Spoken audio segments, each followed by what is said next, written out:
Okay, we'd like to bring this meeting to order for the Amite River Basin Commission here today in the wonderful state capital of Louisiana, December 12th, 2023. It's 10 a.m. Can we get a Pledge of Allegiance? Mr. Harris, can you lead us in the pledge? I pledge allegiance to the flag of the United States of America and to the republic for which it stands, one nation, under God, indivisible, with liberty and justice for all.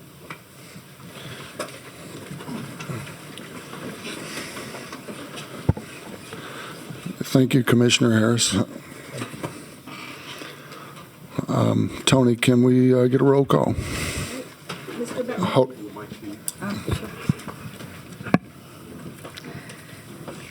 Okay, Mr. Bailey. Present. Present. Representative Carter is absent. Mr. Clark. Present. Present. Mr. Quitmall. Here. Present. Mr. Dawson. Present. Present. Mr. Weber. Here. Present. Ms. Ferlito. Present. Present. Ms. Fitch. Present. Present. Mr. Harrell. Absent. Mr. Harris. Here. Present. Mr. O'Neill. Here. Present. Mr. Parker. Absent. Mr. Rayford. Present. Present. Is Bryn House here? Here. Present. Ed Knight Here. here, and Blaine Sheets. Here. All right. Thank y'all. We have quorum.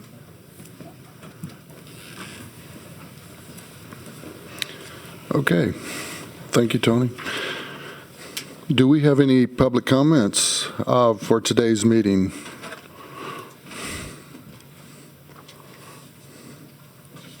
Any public comments? Okay, no public comments. Next item on the agenda is to approve our audit report for FY 2022 and 2023. We have our accountant, CPA company firm, Diaz, Dupree, Ruiz, and I think our representative, Ms. Nikki, is here. Nikki, can you give us our audit report? Hopefully it's good. Good morning. I am Nikki Dupuy. I'm with the firm Diaz, Dupuy, and Ruiz, and we have completed the audit for the district's financial statements for the year ended June 30th, 2023. The audit consists of 3 phases. The first phase, internal controls. We reviewed the policies and procedures, and we feel like they are designed appropriately for a business the district size. Our test did not disclose any instances where the staff was not complying. The second phase of the audit is compliance with laws and regulations. The legislative auditor requires that we test the following: accounting, audit, allowable expenses, budget, bid law, and cash management. Our test did not reveal any violations of these laws as well. The third phase of the audit is the audit of the financial statements that's prepared by the staff. Based on our audit, the district received an unmodified opinion, which says that the financial statements are in compliance with governmental accounting standards, and this is the best opinion that you can get. Just a basic overview of the finances. Revenue of the district came in at $678,624 for 2023, compared to $214,854 for 2022. So we had a pretty large increase. And that increase is mostly due to the interest income earned. The interest rates were an average of 0.235 in 2022, and the average for 2023 was right at 3.83, so that was a good increase. The general fund has $316,000 in it, and that's mostly from the sale of the dirt. Capital projects is comprised of the interest, which is at $362,000. Our expenditures for the year for the general fund were $318,000, and capital projects $180,000, with the largest expenditure being salary and benefit related. Ending fund balance combined is $11.8 million, and of that $11.8 million, $9.5 is restricted in capital projects for the canal projects. General fund is unrestricted right at $2.2 million. The district ended the year in cash of $11.7 million. And again, of that $11.7 million, 9.6 of it was restricted for capital projects. In summary, it was a good audit. Controls are adequate. The staff was compliant. There's no violations of laws or regulations. And overall, the district is in great financial shape. So if you guys have any questions, I'd be happy to answer them. Or if you want to call me at a later date, I'll be available as well. The report is on Legislative Auditor's website. It's not posted yet, but it should be available in the next week or so.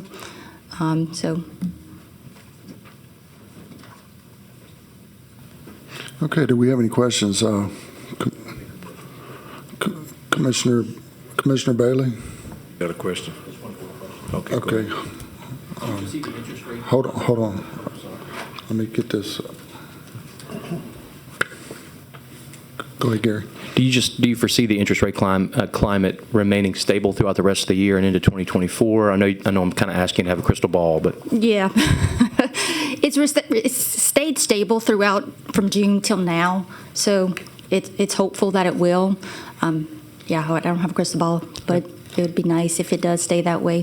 It was a huge increase, like I said, at 2022, it was 0.235 at the average, and it was 3.83 at the end of June, so that's a pretty significant increase. So I think the total interest income went up $372,000 that you guys earned, so that was pretty great. thank you. That's all I had.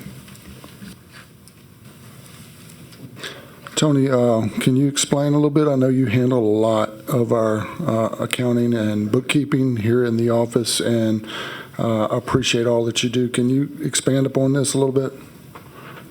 I did want to go over with y'all about the AUPs, which is the agreed upon procedures. There were 3 things that we would like to mention for the record. I'm not used to that. We had to, the employee responsible for collecting cash is also responsible for preparing and making bank statements. The management's response was that the executive director will reconcile collection documentation to the deposit. As you know, we had like 5 months without an executive director, so that's being done. And then we also had where the executive director will now mail checks. Any checks that we write, and we try to do most of what we pay online instead with checks. And the other thing was that the executive director or other than the person receiving the per diem, we have a couple commissioners that are receiving per diem, that they will review and approve the reimbursement because it's considered a reimbursement. So someone other than them will be looking at it. And that was pretty much it. You talking about LAMP? Whenever we have funds that I feel like, well, I shouldn't say I feel like, I get with John and them to transfer the extra funds over to our LAMP account so that it draws a higher interest rate. In the bank, it draws very little, but the more we can put into there, the more we will earn on interest. So that's what we've been doing throughout the year. Yeah. Oh, you want to know about LAMP? LAMP is a state program. A lot of government entities keep their funds, municipalities, parishes, state agencies keep their funds in the Louisiana Asset Management Pool, and that's what we also do. So as often as we can, we move money over to it so that we can draw more interest.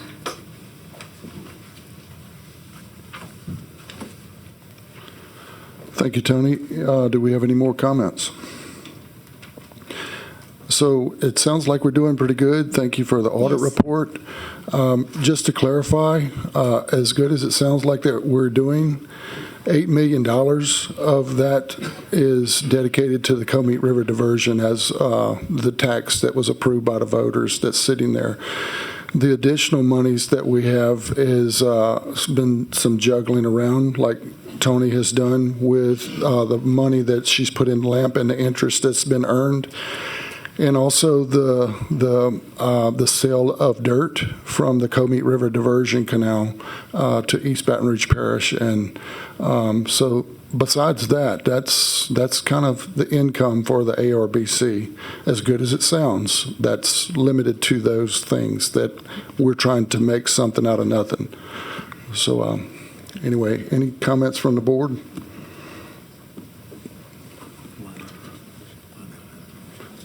Okay, I had a motion from Commissioner Bailey.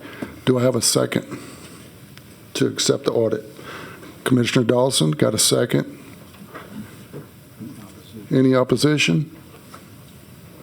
Okay, motion passes for our audit. Thank you. Thank you.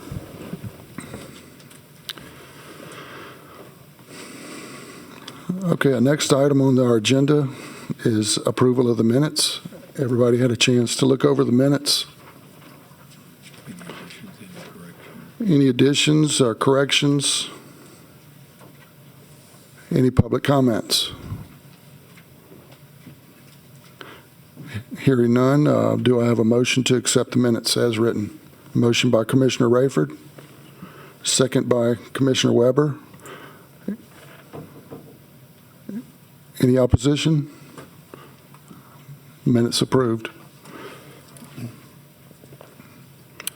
Okay, next item is approval of our financial statements ending November 30th, 2023.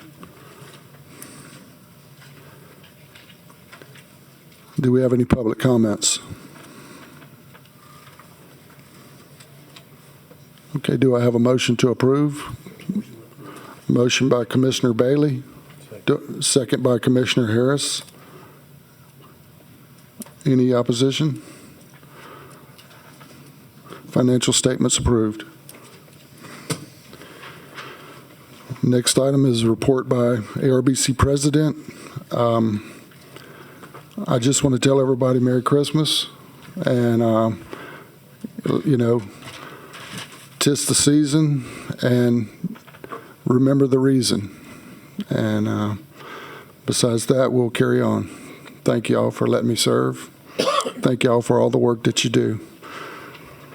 Next item on our agenda is the report by the ARBC Executive Secretary, Ms. Rachel Lambert. Rachel?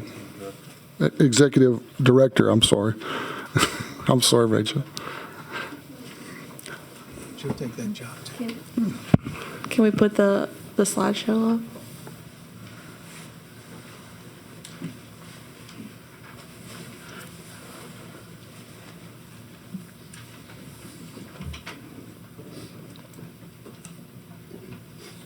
There we go. So we're going to talk about some LWI, Comey River and FEMA A99, some funding, annual plan, and then the master plan today. I have a short update. Region 9, this is a recap of our projects. The regional capacity building grant status is, you know, we signed those and we're still waiting signed copies back from LWI themselves. Still haven't heard anything about action plan amendment number 3, so still waiting on that. Y'all will be the first to know when I do hear something on that, though.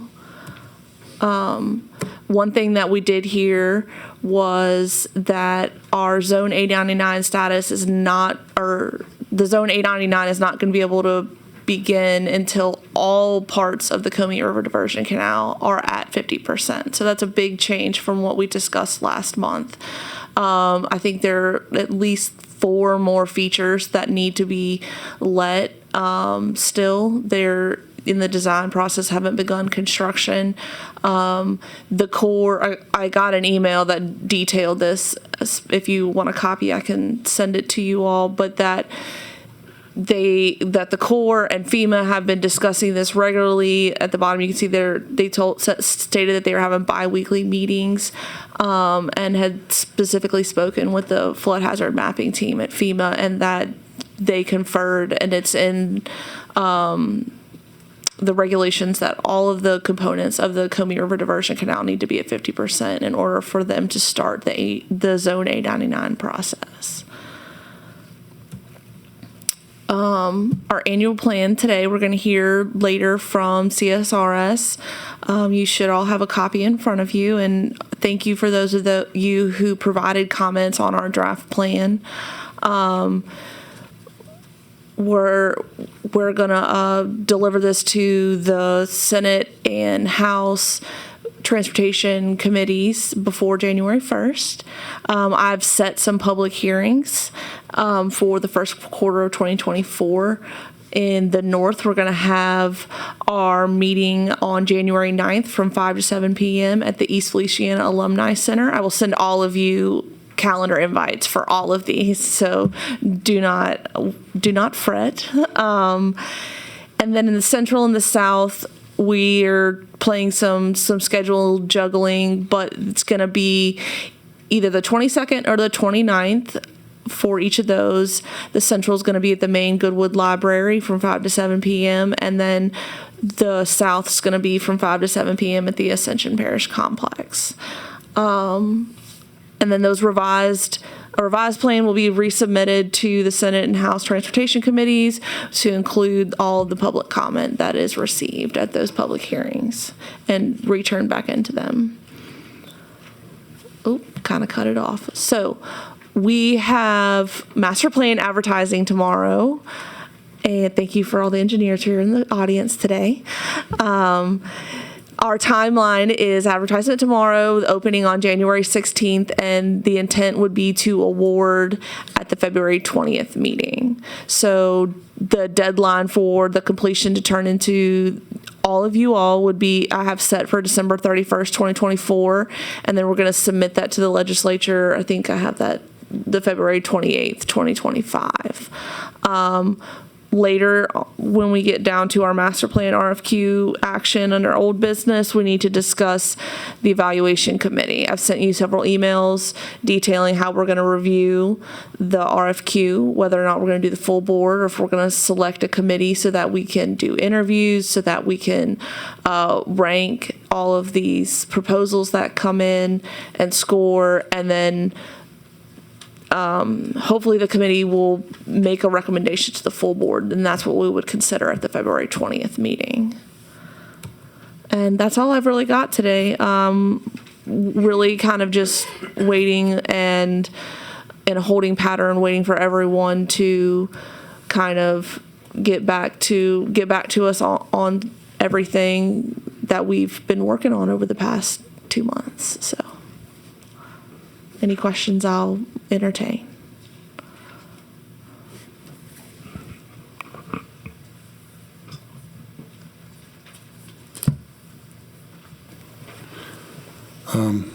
Questions, Gary? So when you talk with FEMA about the A99 process, can we follow back up with the Corps if we haven't and ask when those other critical features or the other things that need to be let? What's the timeline for those to be let? And then what's the timeline for those to reach 50% completion so that we can begin that process? Like what's a good kind of a timeline on when we can expect to engage with FEMA to be able to give those people those discounts for flood insurance?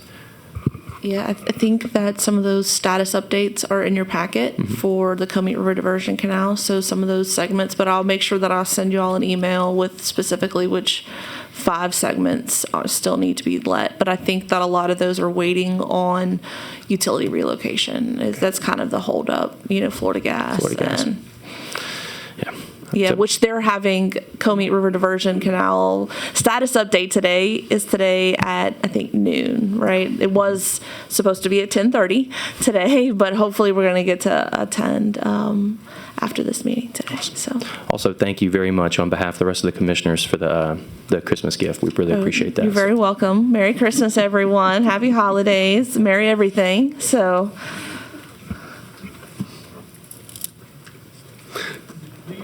I think now might be a good time to start working on maybe a scope of services for the master plan, given the way that process looks, and we'll probably need to bounce it back and forth off each other, and how long it's going to take to get somebody in a contract. Well, that's what the RFQ is. That's right? getting somebody in selected, Yes. but a scope of services in particular for exactly what we want out of them might be good to start that right away. Well, the scope of services is in the RFQ. Okay, all right. I'll get back with you on that. Thank you. Okay.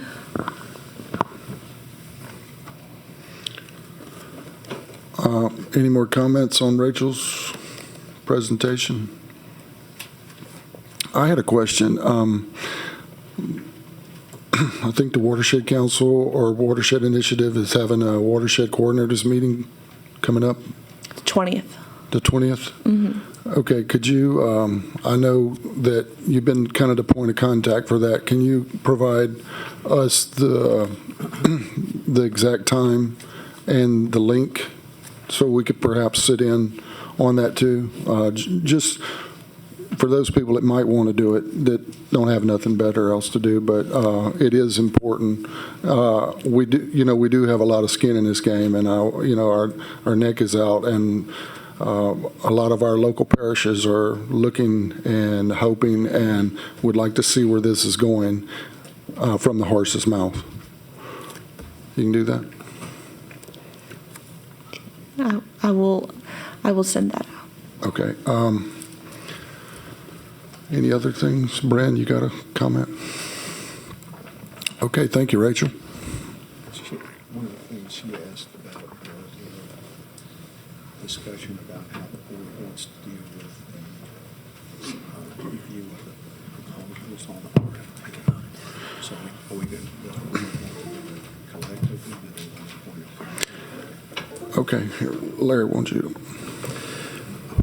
One of the issues that Rachel has raised is the issue concerning how the RFQ is going to be evaluated and scored as to whether or not, and it's up to the board if they want to have presentations, official presentations, or a committee to do it. Just make everyone aware, if the board itself does it, it requires a public meeting, public notices, and all that aspect to it. If the board wants to delegate that to a committee, I think you probably want to make some determination how you want to do it today so that it can be done in time for the deadlines that we have here. So I just wanted to bring that issue up so that it could be discussed.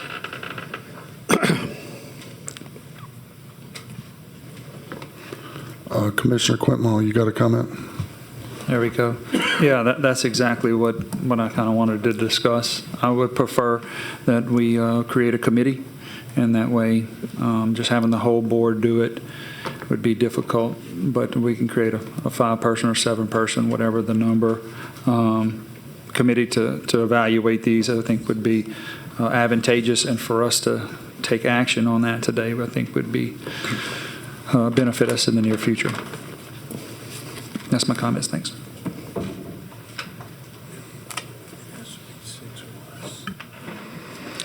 Okay. We can definitely form a committee, and just keep in mind, it has to be 6 or less. Open, who would like to serve? So I'm going to open it up right now. Any of the board members, can I get a hand? And Tony, record who would like to be on the committee. Ed? If you'd like me to do that, I'm glad to do it. Yes. Gary? I'd also like to make a comment about the selection committee itself, and this is not intended as a slight to any of our non-technical members, but while I appreciate their participation in that selection, I think appointed or designated commissioners should be the ones on that committee making that decision. I would value yours, Brand's, and Mr. Sheets and Monica's feedback in that process, but I think we're here at the behest of parish presidents or at the behest of our elected officials to make decisions. And this is, again, no slight to our non-technical voting members, but they don't take votes on other things. Why would we want them to take a vote on who we want to do this work? I would suggest that it be restricted to voting members. Okay. Again, Ed, no problem. Not that I don't. Yeah. Ed, you can participate, but not as a voter. But we value your technical expertise and knowledge and the programs that you run at DOTD and dealing with, that. And I think it would be of value to us if you would consider that.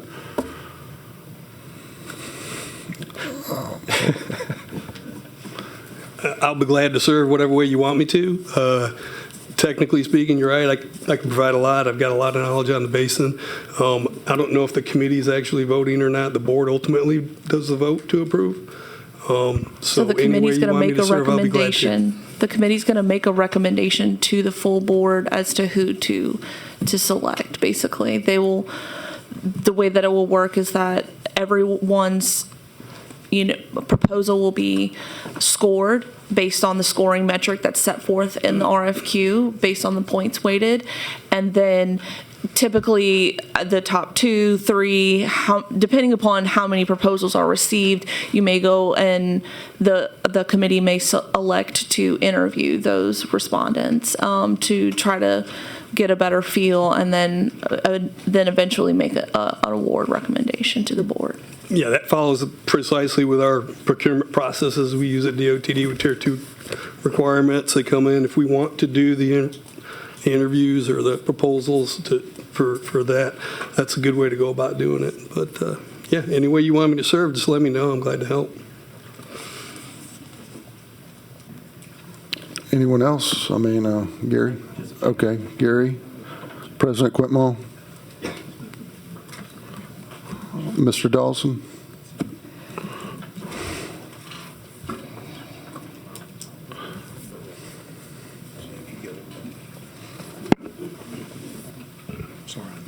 No.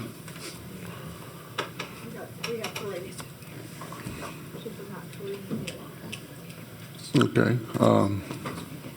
I'll serve.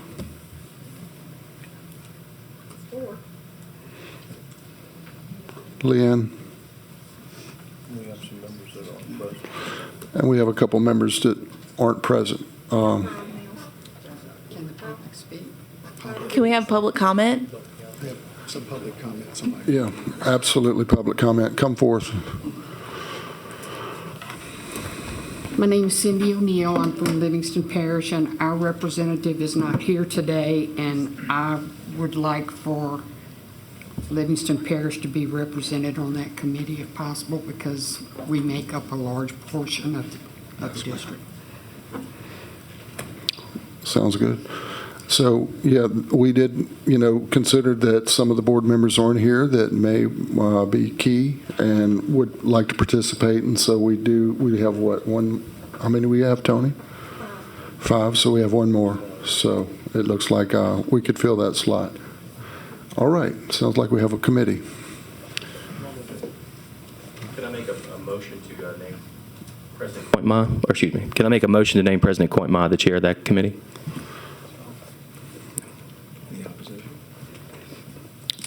Any? A second. Thanks. Got a second? Any opposition? Okay. We have a committee. Any public comments?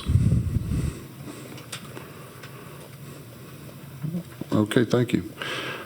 Next item is a report from our ARBC legal counsel. Mr. Larry?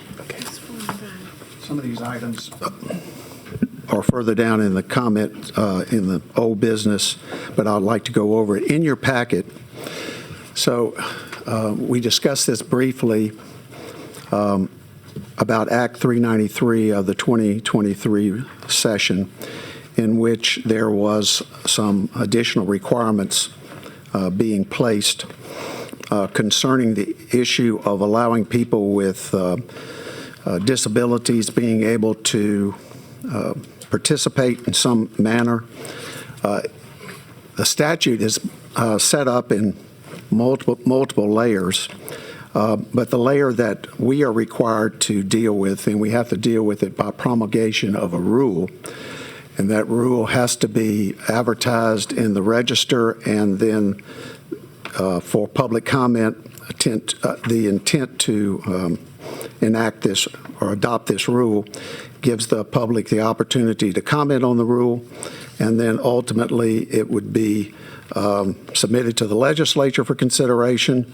The committees then have the authority to accept or reject, and then there's an issue for the governor to decide, but this is not probably one of those areas. The accommodation requires certain agencies in certain departments have the ability to provide interactive by way of a video and other aspects. We are not one of those in this particular case. We don't have that set up, particularly when we go to other jurisdictions to hold public meetings. So as a result of that, we are required to provide an accommodation or a alternative method of participation electronically, but we have to set up a system that allows people to be able to contact the office, tell them they have a disability and they would like to participate. And in that participation, we have to give them some opportunity. I have been consulting with the Louisiana Municipal Association, as well as the Police Jury Association, as well as several levy boards, as well as another state agency. I've taken in your packet is some language that what it would really mean is if anybody has a disability, they would be able to, and there would be notices on all of our public notices going forward that says contact Tony. Tony would then have the ability to advise them of the meeting and how they could potentially contact us during the meeting. By that I mean by email, by text, or some methodology in reference to that. So this is a suggested rule. It is only applicable for people that are designated with ADA disabilities or their caregivers. So this is to be compliant. This rule is a similar rule that has been proposed recently in the Register by the Board of Regents, but they have that additional ability to do interactive, which we do not. So I'd like the board to consider adopting the rules, so then it would be presented to the state register, and then it would go through a registration process. So I'd be glad to answer any comments anybody may have in reference to that.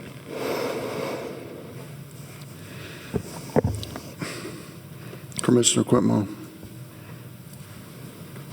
Yes, thank you, Chair. So we had this discussion with our quarterly parish presidents meeting, and there's really no penalty for any of this.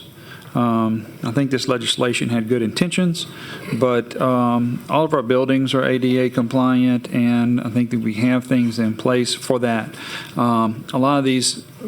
A lot of our parishes do not have the technical capability to adhere to these rules, and so we're kind of making this up.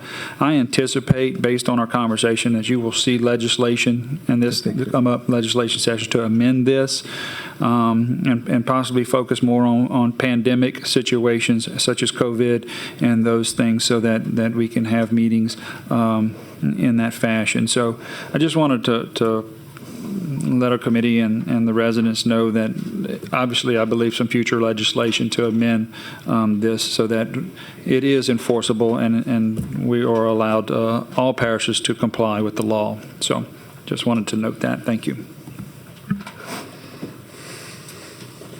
Any public comment? Any public comments on this particular item? Do we have a motion? All right. Do I have a motion to move? Fred. Commissioner Rayford. Do I have a second to move? Commissioner Dawson. Any opposition? Motion passes.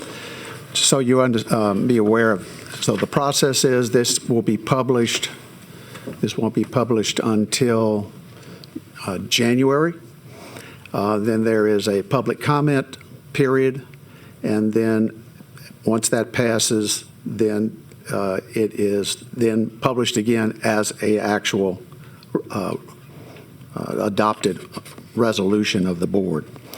The next item that I want to ask the board, and it goes to what Clint just brought up, if you have some ideas in looking over the legislation that we previously are now operating under, If there's some rules and if there's some statutory changes that we want to make, I would urge the commissioners to reach out to me with any comments or thoughts, because we'll need to find an author for those legislative changes and additions that may be out there of cleaning up bills such as this bill that 393 we just talked about, to be more specific.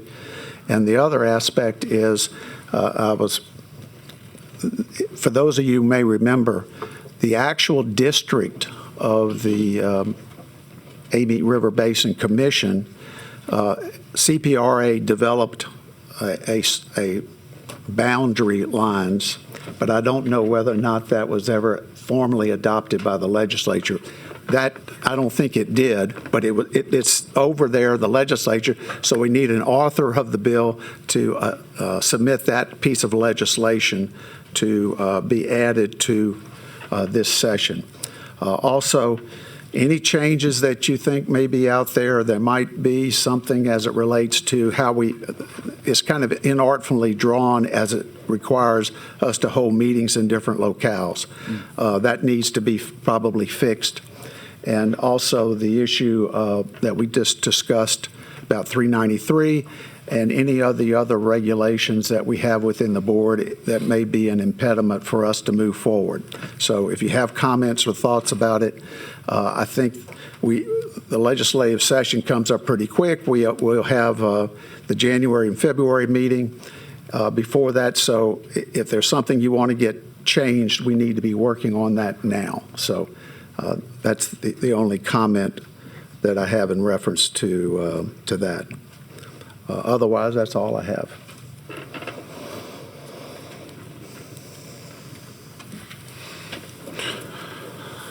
Thank you, Mr. Bankston. Do we have any public comments on this?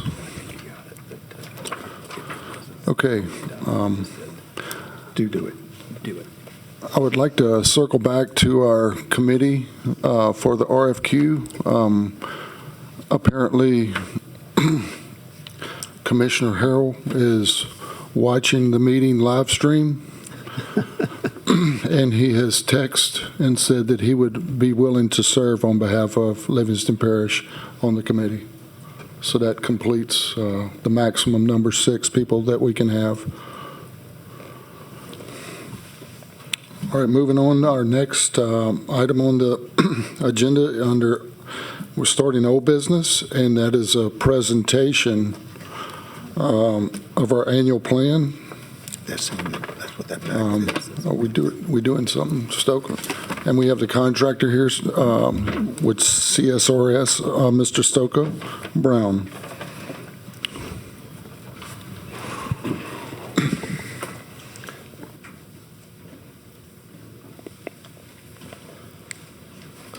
Good morning. I'm happy to present presentation of the annual plan 2024. I want to thank Rachel and all the board members for excellent feedback back and forth getting to this final point.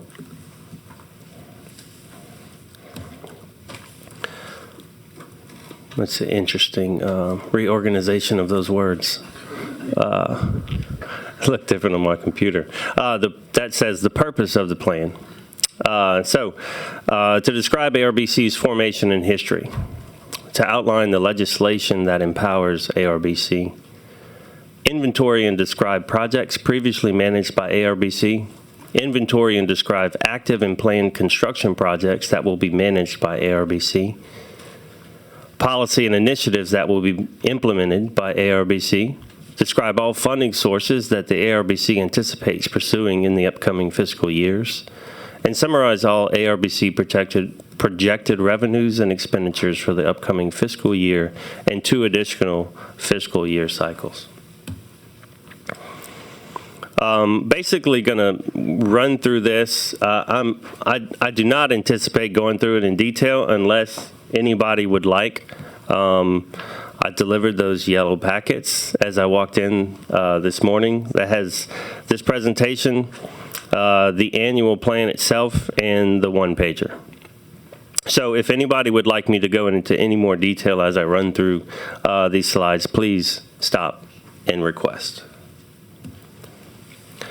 We start off with a history of flooding in the basin.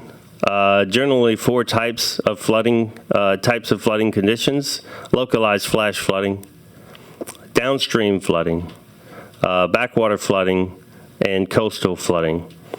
Over the years, those flooding conditions have been affected by three main things that we've identified with the board. A lack of maintenance of our streams, public, private, and commercial development, and environmental factors. Continuing on with the history of flooding, we've got a list of all of the years, and as we get further in time, the month and year of significant events. And just identifying again, as in the previous slide, that over time, development has expanded, resulting in the floodplain and cutting off some of the floodplain flow, as well as increased runoff into our streams. All of that led to the culmination of the creation of the ARBC with the mission to mitigate flood damage, coordinate river management, promote responsible watershed management, and to conserve and restore the unique natural resources of the Amite River Basin watershed. There is quite a long legislative history, starting in 1967 when the Corps of Engineers did a study of the Amite River flooding problems. Followed by, in 1981, was the creation of the Amite River Basin Drainage and Water Conservation District. After that time, there were several amendments that changed the extent of the basin as well as some of its purpose. Continue to go on with again, and I'll also say that Rachel has put this detailed legislative history on the ARBC website as well. Moving on, finally, in 2022, pursuant to the House Continuing Resolution 46, Act 490 promulgated significant changes to the makeup and governance of the ARBC, which is what we have here today. And last legislation was the LWI Advisory Committee approving the creation of Region 9, which includes the entirety of the Amite River Basin in Louisiana. I go through a summary of those changes from Act 490, something that I know the board has gone through once before. I will not go through this again unless anybody requests specifically. I guess I will point out that one of the promulgated rules is that the ARBC produce an annual plan yearly and present it to the legislation, with the first one being January 1st of 2024, which is what we're doing today, if anybody was confused. So we'll go into just a summary of historic projects. The Comite River Diversion, obviously a large one. In 2015, ARBC produced a floodplain management plan, collected high watermark survey of the August 2016 and 2021 floods, Upper Comite River Diversion debris removal cost-benefit analysis, and the high-definition flood inundation map of the 2016 flood. The planned construction projects for fiscal years 24, 25, and 26 are the Upper Amite River Flood Risk Reduction and Restoration Project, the Bayou Manchac Flood Risk Reduction Project, the New River Water Management Pump Station, and the Lower Amite River Channel Restoration Project. The next slide just gives a little bit of detail about those projects. And I will note that the plan, the presentation is a brief summary of what is included in the plan. The plan includes much more information about each of these individual projects. Other planned projects that are happening within the basin, specific to the LWI Round 2 projects that were submitted that Rachel had on the screen earlier, so I will not go through these unless anybody requests specifically. The policy initiatives planned for ARBC include local capacity building, promotion of higher building and stormwater retention and detention standards. Stoker? Yes. I'm sorry, can you, those LWI Round 2 projects, would you mind calling out the project title and the town or parish that it's going to benefit for us, please, and how much that project is slated for? I think the general public would appreciate that. Absolutely. For the LWI Round 2 projects, the clearing and snagging of East Feliciana south of Highway 10, that is the Comey River, cost of $13.2 million, owner of that project being East Feliciana Parish Police Jury and the Amite River Basin. The funding source is LWI, and its current phase is awaiting additional funding for implementation.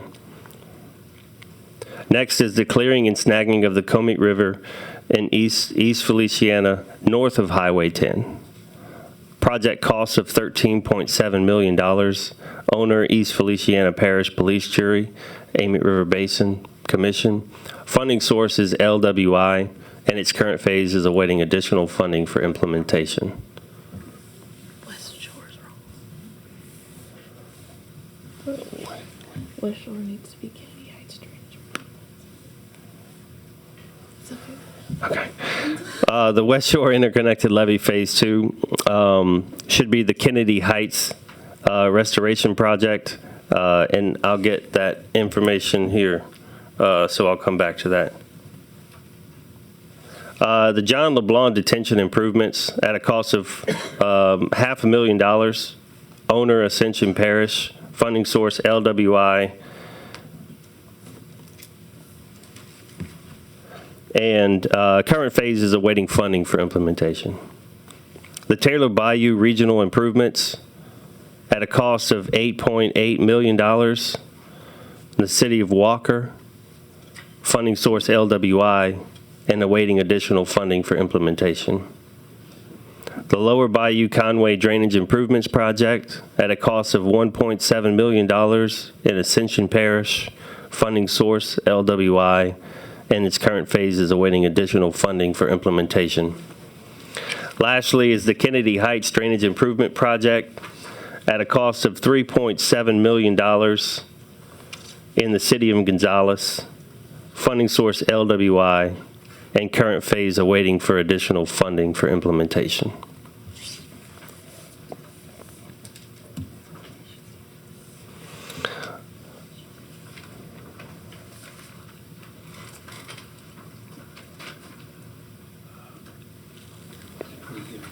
I do want to point out to the residents of Ascension Parish, there's a $3 million in hazard mitigation grant program funds that aren't mentioned here, but that are benefiting Ascension Parish that are a result of some FEMA dollars that they were applied for. But I think this is just strictly LWI, but I did want to point that out if we're talking to local communities about flood risk reduction and projects that we did.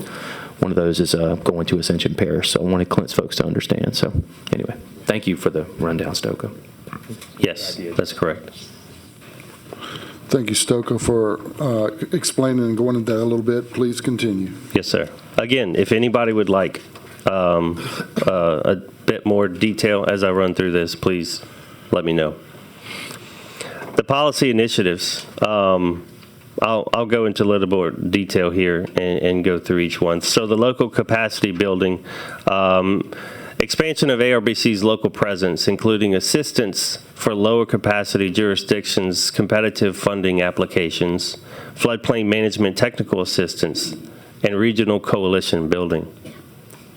The The promotion of higher building and stormwater retention and detention standards is looking at the development of model standards and strategies and implementation assistance to the local jurisdictions. Flood insurance reduction advocacy. Advocacy to FEMA to demonstrate current risk reduction benefits of the Comey River Diversion Canal project. That's what Rachel just talked about related to A99. The development of a master plan, the creation of long-term structure for watershed coordination and governance that comprehensively addresses drainage, flood control, and water resource management within the Amite River Basin. Again, that is what Rachel just presented on, releasing of the RFQ tomorrow for that. The coordination with local, state, and federal government. Coordination to identify, seek, and receive funding for projects that are beneficial to the watershed. And public awareness, outreach, and education. Efforts to increase public awareness of the watershed approach to floodplain management, including improved website, development of web-enabled ArcGIS, and an annual flood awareness month. We have a list of the various funding sources available to ARBC. The secured and/or anticipated funding sources include Louisiana Watershed Initiative, the Hazard Mitigation Grant Program, that Gary O'Neill just mentioned, $3.5 million, capital outlay, the restricted funds of ARBC, as well as annual congressional appropriations. For competitive funding sources, the Building Resilient Infrastructure and Communities Grant Program, also known as BRIC, the Flood Mitigation Assistance, FMA Grant Program, Promoting Resilient Operations for Transformative, Efficient, and Cost-Saving Transportation, that's known as the PROTECT Program, the Watershed Project and Flood Prevention Program, Non-Point Source Pollution Program, Land and Water Conservation Fund, the statewide flood control program, and the roadway flood control program. Those last two both come out of DOTD.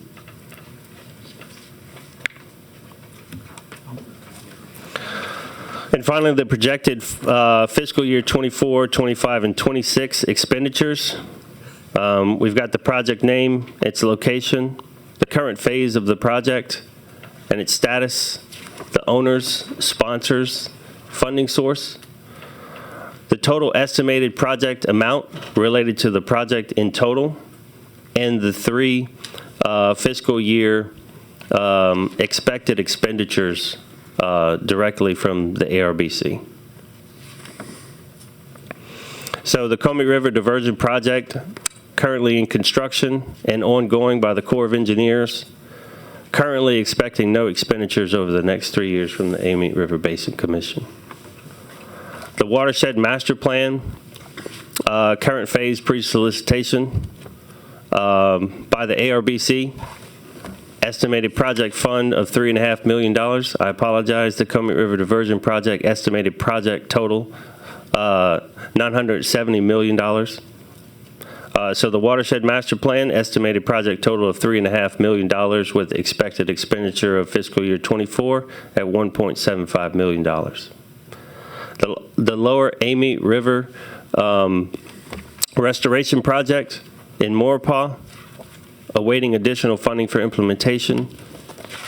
Owner Livingston Parish, estimated project total $50 million. Funding source LWI. The ARBC is expected to expend $1 million in the next fiscal year, followed by $20 million and $9 million in the following years.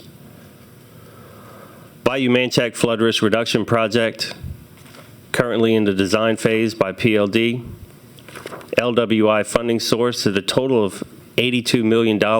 No expected expenditures in 24 for the Amite River Basin Commission, followed by $50 million in each of the subsequent years. The New River Pump Station, Geismar, Louisiana, awaiting additional funding for implementation, currently in plan phase. Owner Ascension Parish, funding source LWI, approximately $100 million. The ARBC is expected to expend $10 million in the next fiscal year and $20 million in fiscal year 25. Finally, the Upper Amite River Flood Risk Reduction and Restoration Project is in conceptual design, owners PLD and ARBC, with various funding sources. Current plan phase at $3.86 million. Expected expenditures for Amite River Basin, $3 million in fiscal year '24, $860,000 in fiscal year '25.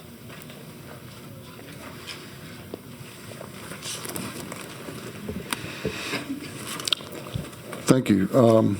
Do we have any public comments? Any board comments on the annual plan? Commissioner Quintmall. Oh, hold on. There we go. I think we're ready. So on the history of the flooding, you have these professional studies and documentations. Do we have that as a packet somewhere with all these dates dating back to the early 1900s? We don't necessarily have all of the official documents related to each one of those floods. These dates were information that we obtained from the commission that identified those as flooding dates. So we do not have information on each one of those, no. Okay. What would you project that you have dating back to? Any sufficient data that we could see on any particular flood? I mean, I'm assuming 83 for sure, so before 83.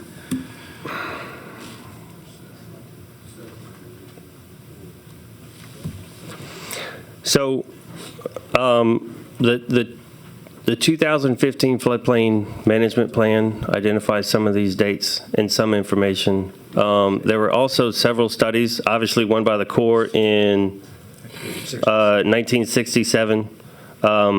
We have, as part of the annual plan, we have not significantly gone through each and every one of these pieces of information. It wasn't included in our scope. That's something that could be done in the master plan, digging into it a little bit more and understanding everything that has happened.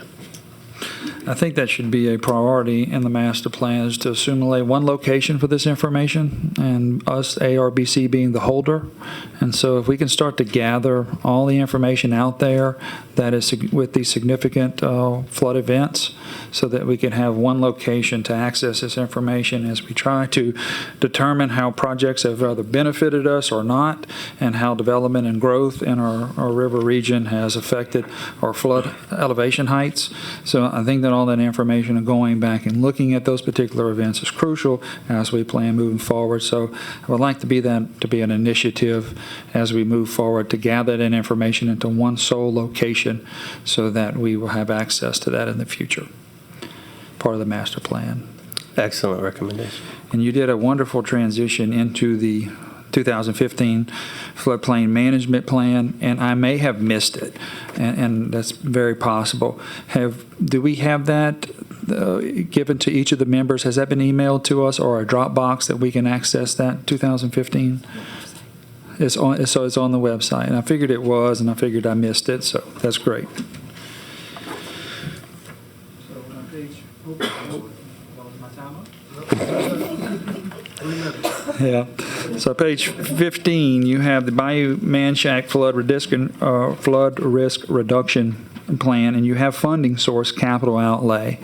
And so I'm wondering why we limited that, and that I thought that was part of our ARBC and LWI program was to be in there as a funding source. So I just don't want that particular project just to be labeled as a capital outlay as a funding source on page 15. I think that we have more funding opportunities. So for there this. is capital outlay and then also LWI, so that probably needs to just have LWI added to the end. I know that PLD is going after some capital outlay funding for Bayou Manchac. So, but then we're also, I think, projected to give some of that $100 million to that Correct. project as well. So Okay, just like just that to need be some added. housekeeping on that sheet, I think. Perfect. And page 19, who came up with these estimates on these projected funding sources? Because I don't remember discussing that as a board or a commission. I did. You did? Okay, well, we'll have to discuss that. So I just. We used some available information that we had referenced between Stoka and I, and Tessa as well. Okay. We just, that's something we have discussed in the past as a board, and so they're different from what we have discussed. And so I know they're just projected. I understand they're just estimates, but, I don't want the public or anyone else looking at these projects and saying, oh, this is secure, dedicated money. We haven't even gone through the scopes of these projects and how we're going to fund each, because these are large projects. We're talking, 82 million, 100 million, 50 million, and so there's limited funds, and so we haven't discussed all of that, and I know we have as a board, but but just when I saw them, I was a little taken back because it's not what we discussed in the past, so I just wanted to know. So that which these numbers are you just specifically talking about that you think that are incorrect? Well, I mean, we'll take the one in Ascension, that's so like 10 million.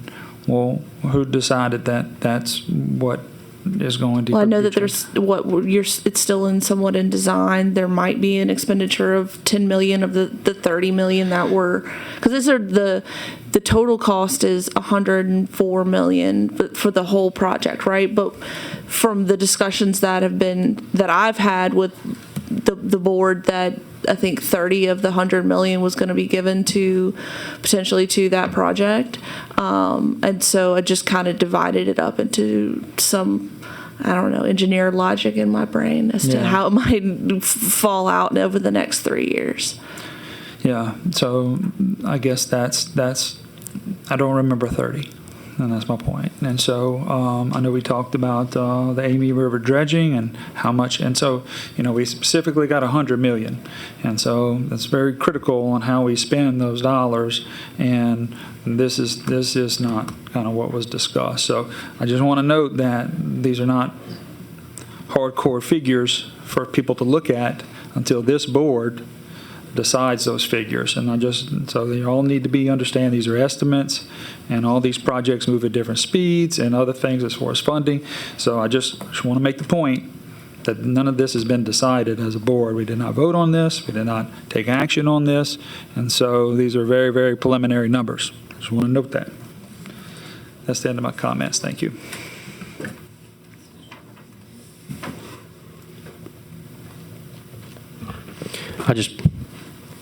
I echo Commissioner Coyman. We definitely want to get our numbers right. To that end, I was just huddling with Mr. Marino and Bryn, and on page 19, the watershed master plan that's in pre-solicitation for ARBC, that number is actually $4 million.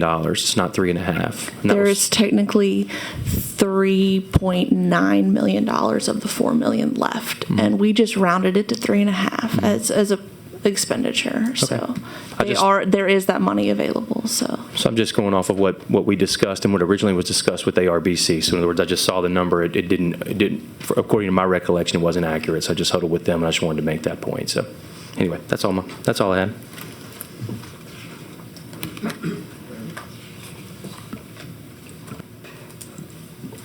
Larry?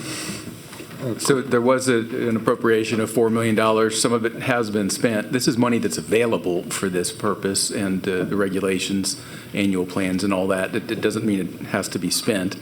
Exactly. That's why it's just says we just roughed it at 3.5, right? I mean, this is an estimate. All of these numbers were in the draft, so it would have been. I would have loved to have had this feedback, 15, 30 days ago when I sent out the draft. So they were there for you all to make those comments then. Thank you to those who did provide comments.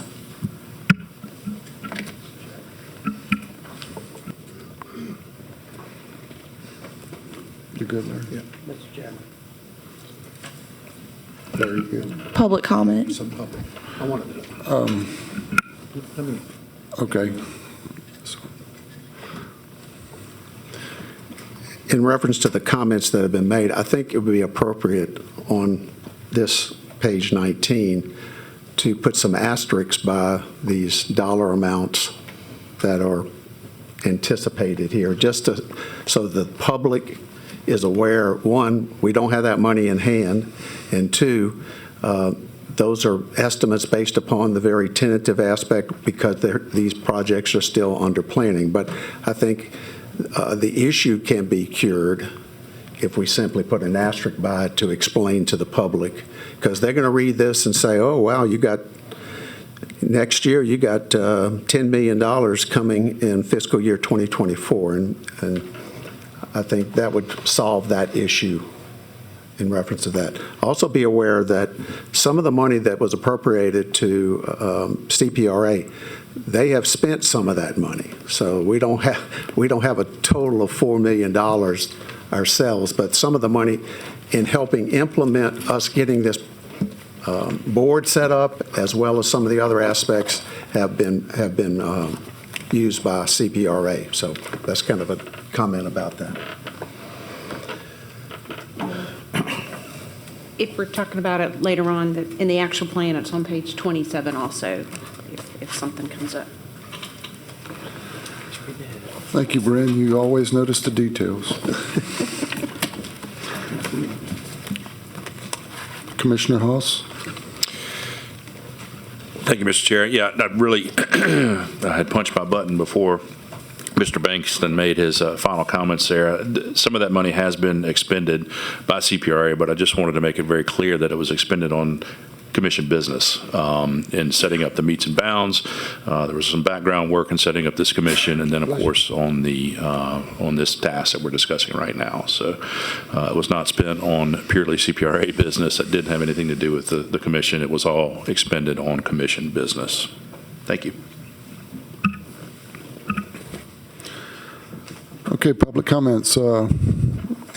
President I'll take that. Delatte. It's a quick question for me about the $100 million. Is that not litigation? Is that promised to us?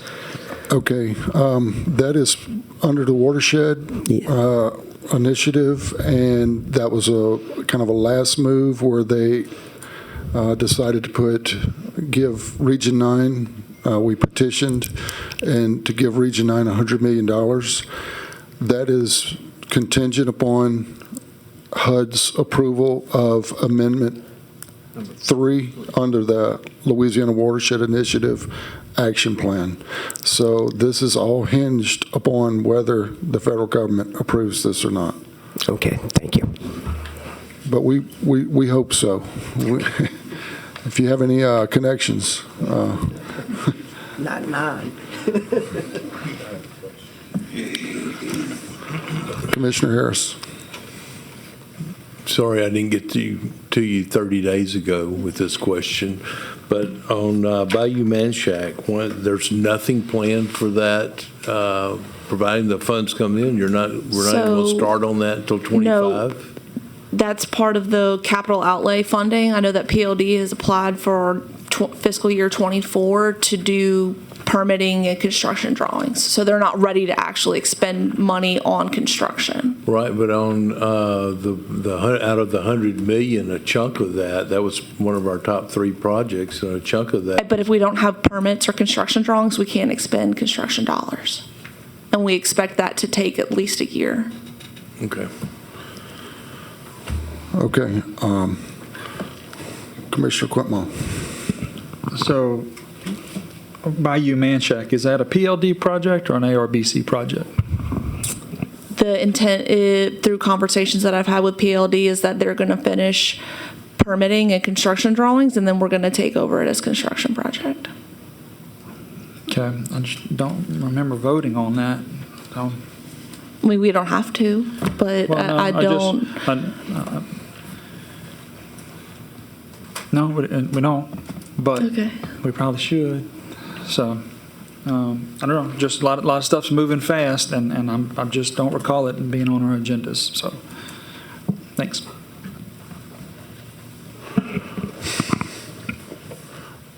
Okay, it sounds like we need to get on the same page, and there was some things that did develop when the board was first formed. A lot of discussions about what might be the top 5 projects that we have in this basin. large-scale transformative projects. Bayou Manchac has always been one. The pump station and the lower Amite River.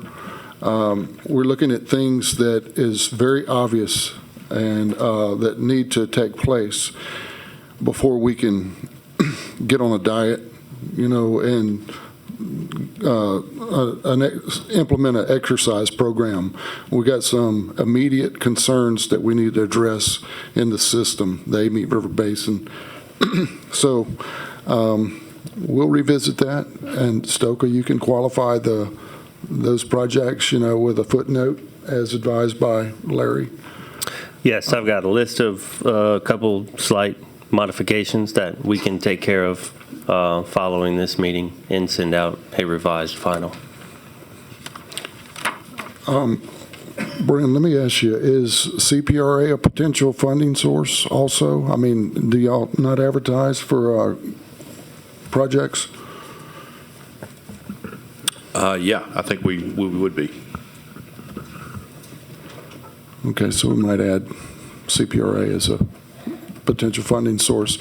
And along with NRCS, they have two different programs, Emergency Watershed Protection, and there's one more. Rachel, I think you applied for it. It was in our. Yeah, but the program, there's two different ones. One is for emergency watershed protection after a storm, and then the other one's a little more proactive.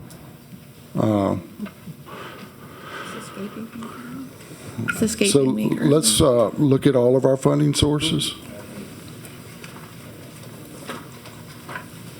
Commissioner Harris. Rachel, as back on Bayou Manchac, does PLD, is that, they're applying for the capital outlay? They already Or has that did. been approved? The capital outlay was due, I think, November 1st, so Okay. they applied for capital outlay. Monica had shared that information with me. All right, and when's that going to be announced on whether They'll discuss it in session in '24. Okay. So that'll be appropriated in the session, and so fiscal year '24 starts in June, right? Or July. July, excuse me. Okay, so we need Those to go J words. work on making sure that goes through, if that's where the first money's. Yeah, they need to finish going through permitting and get construction drawings drawn up so that construction, can be begun. So Okay. that's the next steps. Commissioner Rayford. Thank you, Mr. Chairman. Number one, we have had a lot of discussion about the Bayou Manchac flood protection. I think all of us in here have a piece of the pie from Ascension, Everville Parish, and EBR. And certainly from my perspective, while things may not be where they need to be lined up at right now, this is still a major project that affects 3 parishes. Hasn't changed. Well, all the work that we have done already, currently working as together with the parishes, certainly has not solved all the problems. Not that it's going to, but it's certainly based on what's being proposed. And I've had a lot of discussion with Monica about this also, just in general, because I also realize that before anything takes place, it's got to come back to this board for approval, and I understand it. But a lot of projects are being looked at. A lot of funding through different agencies are being looked at. This is EBR's, one of EBR's number one project, and I didn't want anybody to forget that, because I know all the other ones are on here, but it is a major project.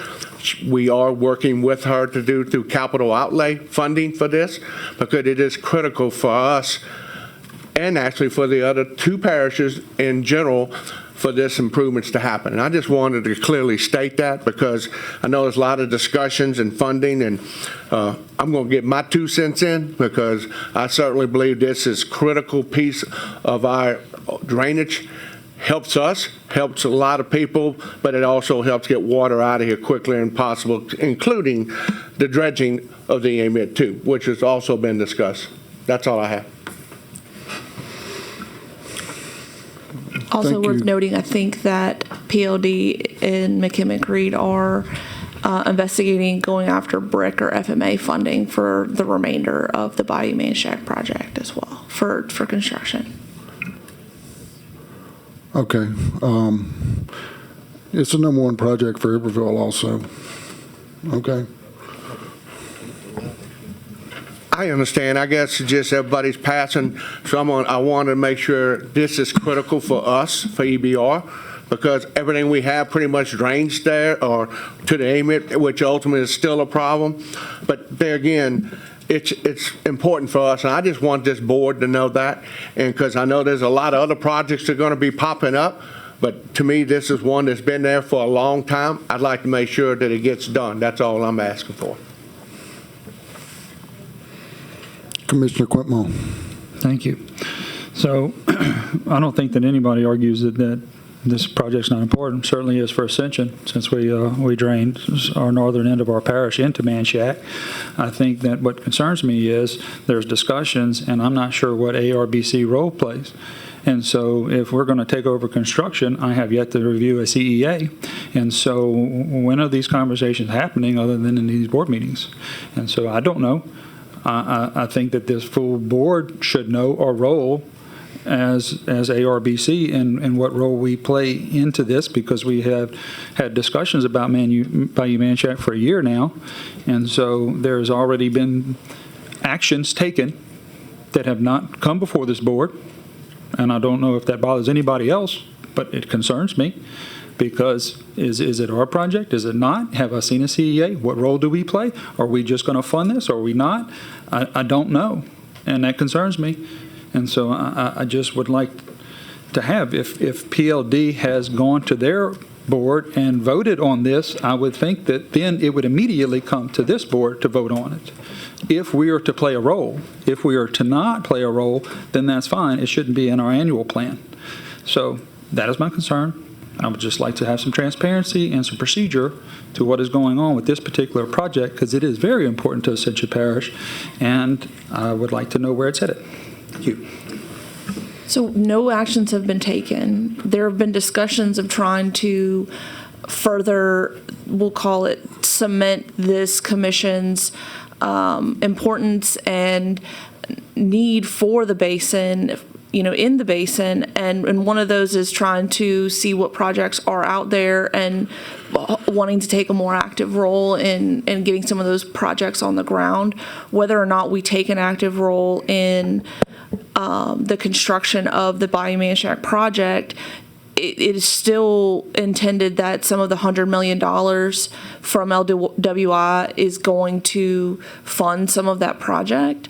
And so that itself necessitates it being in our annual plan, because those dollars are going to come to this commission via a CEA with LWI, and then subsequently a CEA will have to be signed between this commission and any of the subrecipients that we would have. And all of those items will definitely come before this board. So there's nothing that's been decided. It's just projected and estimated to be expended in the coming next 3 years, hence why it's in the annual plan. That's all. Okay, Commissioner Knight, you've been patiently waiting. Are you good? We'll come back. Did you want to? Yeah, I just want to make sure the board understands if we applied for a capital outlay, or somebody did, and it's going to go through this legislative session, it could very easily be January 25 before you see any of that money. It has to go through, they got to sell the bonds, and then they got to move it all through. So it could take a little while. We have room to work, so thank you. Commissioner Quintmore, please. Oh, there you go. No, I don't want to harp on the issue, but action has been taken. If you're going out for capital outlays at a separate run, which is great, I want the project done. I don't know what that project exists. I don't know if it all it involves, and I guess that's my concern. And so this was a major project for ARBC. This was one that we were somewhat taking ownership of. And it doesn't appear that that's the case. If there's another agency that is taking the lead on the project, and that is fine. This is the first time I'm hearing it, which is okay. If PLD will take the lead, that's fine. And if we play a role, that's fine. I just know our discussions over the past year have not been that. That is concerning. It's okay. And maybe this is catch-up. We don't know how many times has the Office of Community Development changed their rules and regulations. This transformational project, this has happened. We don't know if they're going to change come January 1st or after. We don't know if we got new leadership there. We don't know if HUD approves LWI's $100 million funding for these projects. So there's a lot of unknowns.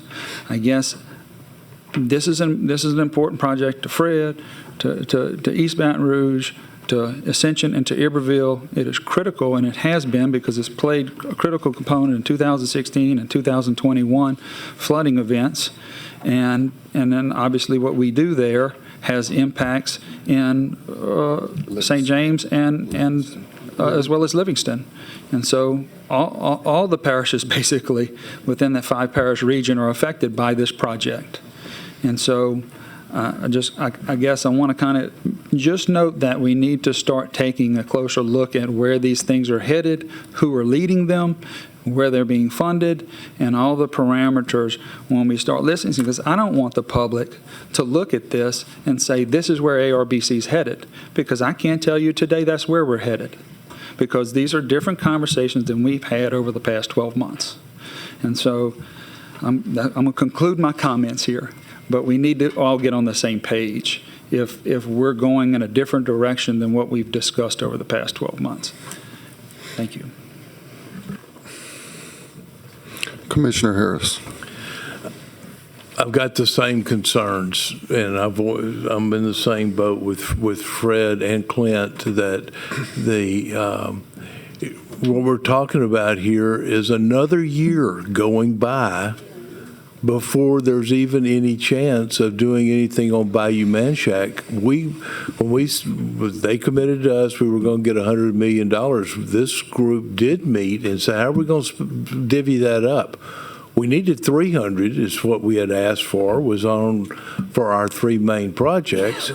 We only got 100. How are we going to? Bayou Manchac was number 1 on that list. So I don't know what PLD's doing. They've been talking about this for quite some time. If they were going to go to the legislation to get money, they should have done last year when they were flush with cash. We have some money, at least it's been committed to us, and I don't understand why we're not moving forward rather than saying, well, we're going to wait and see if somebody else does it. So this is something that this group said we're going to do, or we get with PLD and get some transparency to how are we going to do this together. That's something that we're not privy to. To my knowledge, this commission has not voted on how we're spending the $100 million, nor have they given direction that the Bayou Manchac project needs to be made priority and taken away from PLD and gone after and I'll be as aggressive as the commission wants me to be, and do what you want me to do. The numbers that have been put forth in the annual plan are the best guess based on the information that I have gathered over the past 2 months. Well, we did vote on that executive session to decide where are our priorities. I'm not in privy to executive session, and nor is it in the meeting minutes. Well, but we did discuss, here's our top 3 projects. But it was an actual vote taken on the $100 million. So that's action. Executive session, you can't take minutes or recording. It's not recorded. It's not recorded, it's not put in minutes. If it happened in executive session, that was probably the one I was. The conversations that I've had with multiple commissioners have been that the $100 million was going to be split up 30-30-30 with New River, Lower Amite dredging, and Bayou Manchac. That's Okay, and that's how the dollars have been divided in the annual plan. It's not wait another 2 years to get something done. Well, but That's the issue that I've got, is to go ahead and. I understand, and they've applied for roughly $10 million from PLD for capital outlay to spend in the next year to go after permits, which take 6 months to a year to obtain. We can't turn the first thing of dirt until we get a permit. So, you know, realistically, that's a realistic number, like length of time to be spending construction dollars. Okay, Okay, I think- so you said you want to do whatever we want to. What we want to do is get the project on Bayou Manchac started and not wait another 2 years to get that done. And if you're talking about a year to get money and another year to get permits, that's 2 years. And nobody in that part of the basin wants to wait another 2 years for something to get done. We've dodged the bullet for another year, and the chances of us making it for another 2 are very slim. We want something done on that part of the basin. That's what we want. Okay. So what needs to happen in order for that to happen is that I could bring a professional contract, services contract to the board for vote next month, whereas you would undertake professional services with an engineer or other professional to get permitting and construction drawings started. That would be the first step. If that's what the board wants, then I will totally bring that to you in January. Okay, Commissioner Quintmore. Just want to revisit, Rachel, we're not getting on you, and I don't want to pretend that we are, okay? And you're not privy to this information, and I apologize. You came in later in a lot of discussions and a lot of meetings. It's not your fault, but we do need to get on the same page, and that's important. And I think that's where our comments are headed, and of that getting on the same page. And so, yeah, that's fine, but round 2 played a part in this, discussions after, and you're not privy to that executive session because we were in there for over 2 hours, and we had a lot of discussions. And so I think that's where we need to get back in focus, and as this new governor takes office and transitions, there's going to be some different things, because I don't think 30-30-30 fits, because it depends on what OCD's rules are. Because it's something, as I recall, in there is a $50 million something other rule. And so I think that's the point. And so let's not go over the details, but we do need to get back on the same page to understand our direction with these projects, because I think that the public expects that action from us. And I think that's why this board was put together the way it is. And so we just need to get back on track, and that's probably some internal meetings for us, and maybe some committees and subcommittees to get back on project specifics.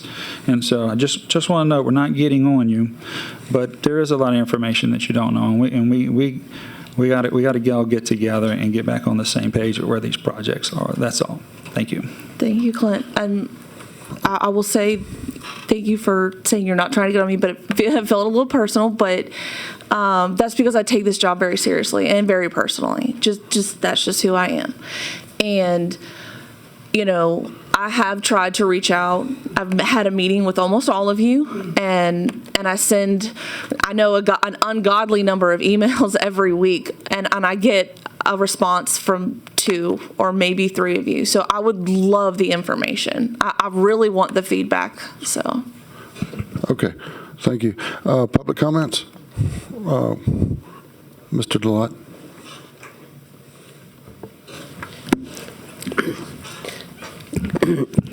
Ladies and gentlemen, as a fellow committee member, hopefully in January, I want to echo what Clint and Mr. Harris and Mr. Fred Rayford said. Where we live in Livingston Parish, we think the 3 projects you just mentioned are the best projects to the most good. These are regional projects. I am in favor of all 3 projects. I think they should be started immediately, knowing the money's not there. I am a live president. I would like to see us start at the bottom from the Amite River, work our way up.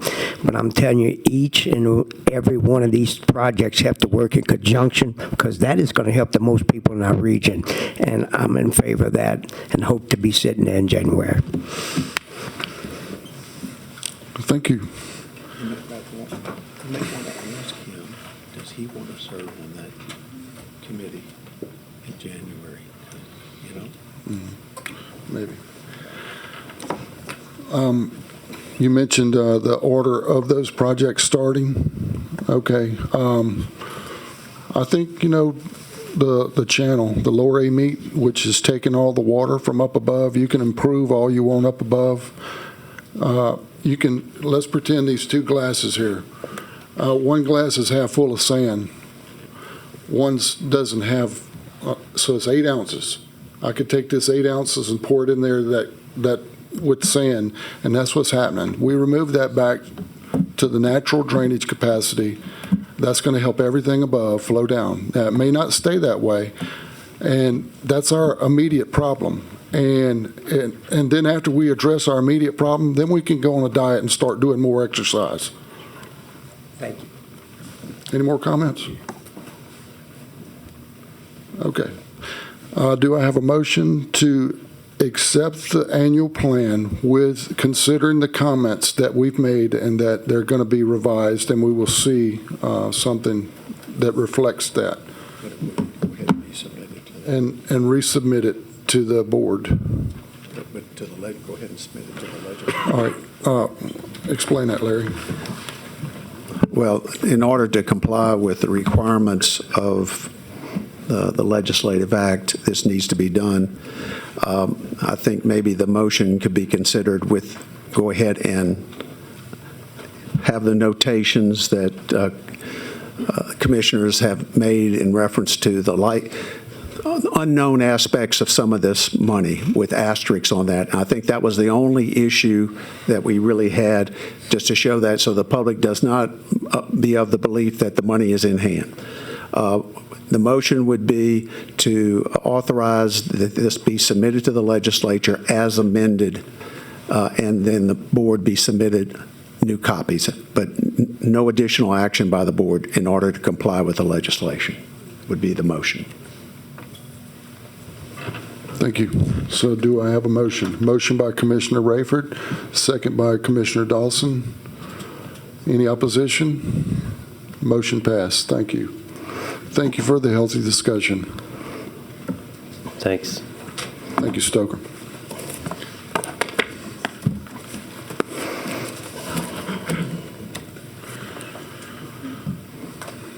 Okay, talking about our master plan RFQ. She's kind of going over. Okay.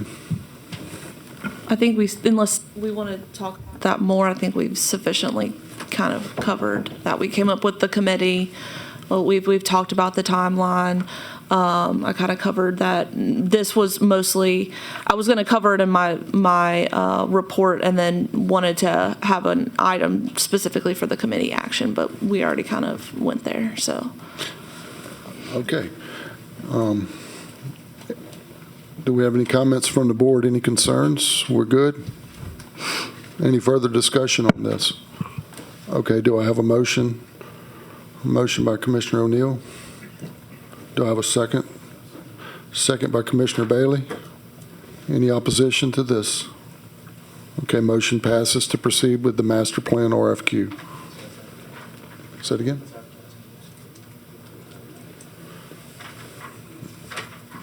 Just for the advertisement will go, the first advertisement for the master plan will be tomorrow in the Advocate. Yeah, tomorrow, and then 7 days later, and then another 7 days. Are we doing central auction warehouse or anything online? It's going to be on our website. That's what's in the notice. Okay. I was asking that on behalf of maybe some of the professional service They vendors can come by here, the so- office, or they can look on our website tomorrow morning, and it will be there. Did everybody hear that in the crowd? I'm sure you're going to look at the ARBC website. I encourage you to do that, though. It's very nice. Thank you, Rachel, for that. Any public comments?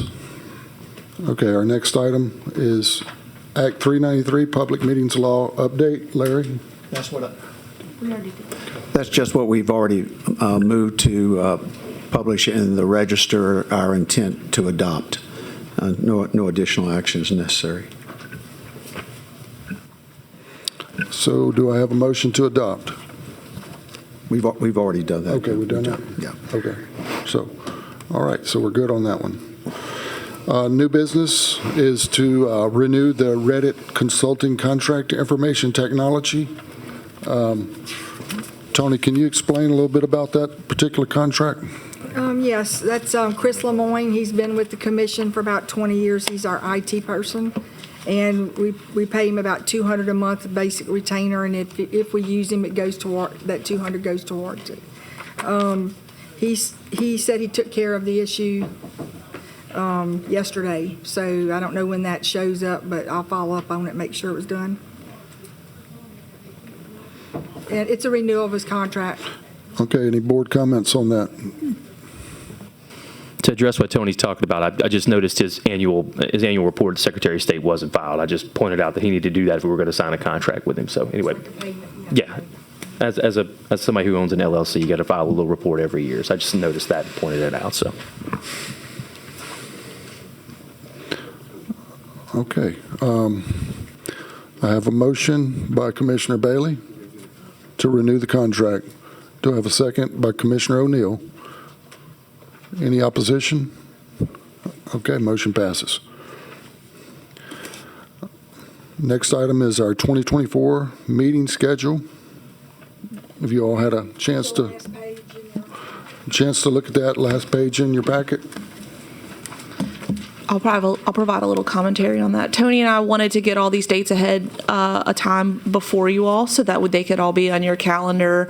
I know I've been on a groundwater commission before, and shifting dates and moving them and not knowing when the meetings are going to be can be extremely frustrating to your own personal timekeeping. So we wanted to set these ahead of time, and like our February date, where we had to move it because of Mardi Gras, we looked at some of the other holidays and whatnot and made sure that none of them were going to fall on a holiday and whatnot. And we just wanted to get your all's approval to set these dates for 2024 so that they could all be on your calendar ahead of time. So, okay, I think for your convenience. I understand, the planning and organization and trying to get that set in stone ahead of time. I think the nature of the meeting schedule was, for some of the parish representatives, they have set council meetings that may fall on a certain first Tuesday, second Tuesdays, so forth.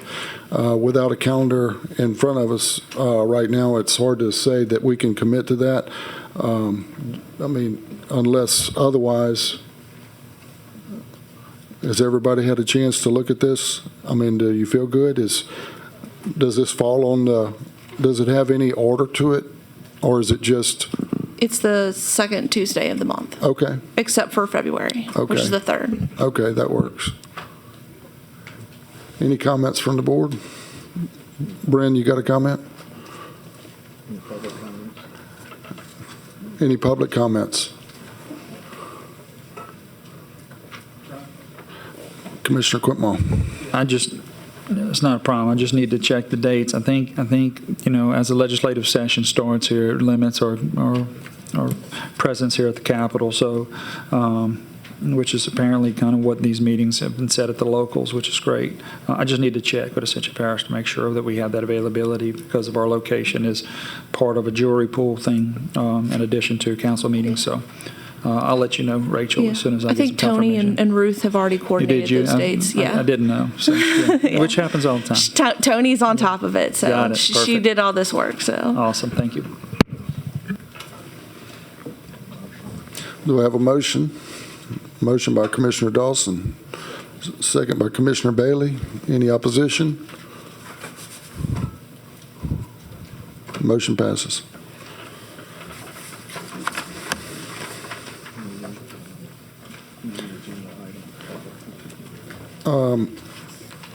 So I'm going to ask the public, do we have any non-agenda item public comments? Any public comments from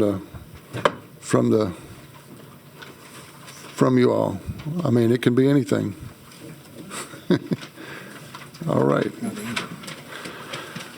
Okay, so that said, thank you all for a great meeting. It was a good exercise. We're going to get on the same page. That's the beauty of our board, is that it is made up of local representatives, professionals, technical experts, engineers, and I think that's a perfect combination to move us forward. Rachel was thrown into this, and there's going to be, assimilation, evolution, and we'll all get on the same page. And with that, thank you. Get a motion to adjourn? Motion by Commissioner Harris, second by Commissioner Quitmall. Thank you all. Gary, you made 10 motions.